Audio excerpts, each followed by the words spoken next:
Assalamualaikum warahmatullahi wabarakatuh. Halo teman-teman semuanya. Perkenalkan, nama saya Muhammad Daryl Qori yang biasanya dipanggil Dari dengan NIM 24101172100022 dengan dosen pengampu Ibu Dr. Ririanti Rahmayani Jamain, Sarjana PSI MPD. Hari ini saya akan membahas topik tantangan teori belajar humanistik di era modern. Nah, penasaran? Ayo kita mulai. Nah, sebelumnya apa saja sih permasalahan atau tantangan teori belajar humanistik di era modern ini? Nah, kira-kira apa ya?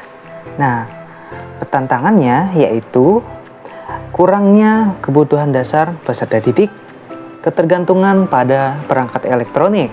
Yang ketiga adalah keterbatasan sumber daya. Nah, mari kita lanjut pembahasan ini.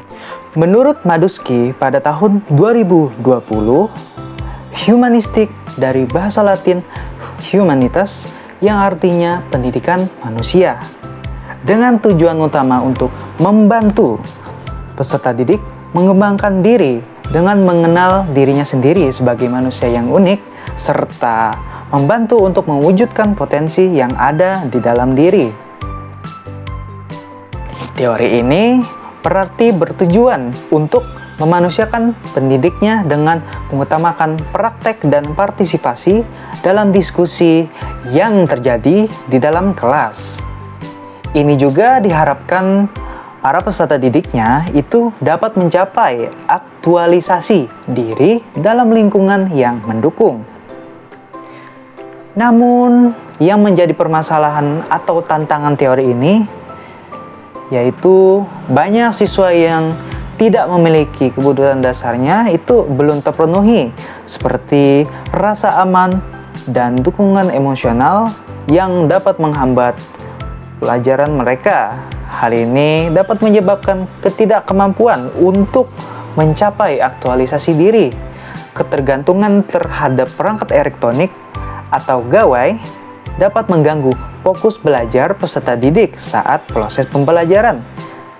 Masih banyak sekolah yang mungkin belum memiliki fasilitas yang cukup untuk pendekatan humanistik ini. Lanjut. Lalu solusi tadi gimana?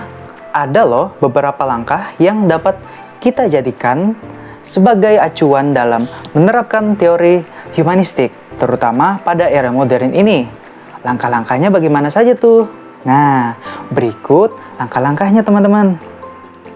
Nah, pendidik harus memenuhi kebutuhan dasar peserta didik, seperti kebutuhan fisiologis, psychological needs, kebutuhan akan rasa aman, safety needs, kebutuhan kasih sayang dan memiliki love and belonging needs, kebutuhan harga diri, esteem needs, dan kebutuhan aktualisasi diri, self-actualization, mengidentifikasi kemampuan awal peserta didik atau entry behavior, mengedukasi peserta didik bahwa perangkat elektronik harus disimpan saat pembelajaran berlangsung atau diletakkan di depan kelas agar itu tidak mengganggu fokus peserta didik. Nah, yang terakhir adalah memperbanyak sumber daya guru tentang pendidikan humanistik ini. Nah, untuk pada pembelajaran bahasa Inggris dengan model pendekatan humanisme yang tidak hanya dilihat dari segi aspek kognitif maupun afektif, tetapi juga hubungan sosial yang akan membentuk menjadi sebuah identitas sosial baru dengan lingkungannya atau bisa kita sebut dengan komunitas. Nah, solusinya apa saja? Nah, berikut adalah solusinya. Yang pertama ada melatih diri untuk menjalankan tindakan baru secara mandiri setelah mengamatinya. Yang kedua itu ada menggunakan pengetahuan dari berbagai sumber untuk membandingkan aturan dan strategi yang ada. Nah, yang ketiga, mengajukan pertanyaan terhadap hal-hal yang baru yang tidak sesuai dengan pengetahuan sebelumnya.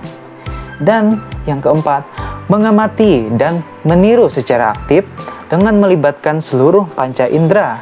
Nah, dan yang kelima, menerapkan keterampilan baru tersebut dalam kehidupan sosial di sekitarnya. Begitu ya, teman-teman. Nah, jadi yang perlu kita ingatlah bahwa setiap usaha yang kita lakukan itu tujuannya untuk memahami dan mendukung siswa kita agar bisa mengubah hidup mereka. Ya, tindakan yang kecil seperti memberikan pujian atau mendengarkan dengan baik, kita perhatian, itu bisa memiliki dampak yang besar loh pada kepercayaan diri siswa. Cobalah kita luangkanlah waktu untuk mengenal siswa-siswa kita, karena pastinya tiap individu pasti memiliki perbedaan. Ada yang begini, ada yang begitu. Nah, tanyakan tentang minat dan hobi mereka. Ini bisa atau mempermudah kita untuk mengaitkan materi pelajaran dengan kehidupan mereka. Jadi kita lebih mudah untuk memasukkan materi karena kita tahu apa minat dan bakat mereka. Nah, itu karena kita adalah inspirasi bagi para peserta didik kita. Ya, saya Muhammad dari Abkori dengan NIM 24117210022. Sekian dari saya, terima kasih. Terima kasih sudah menonton.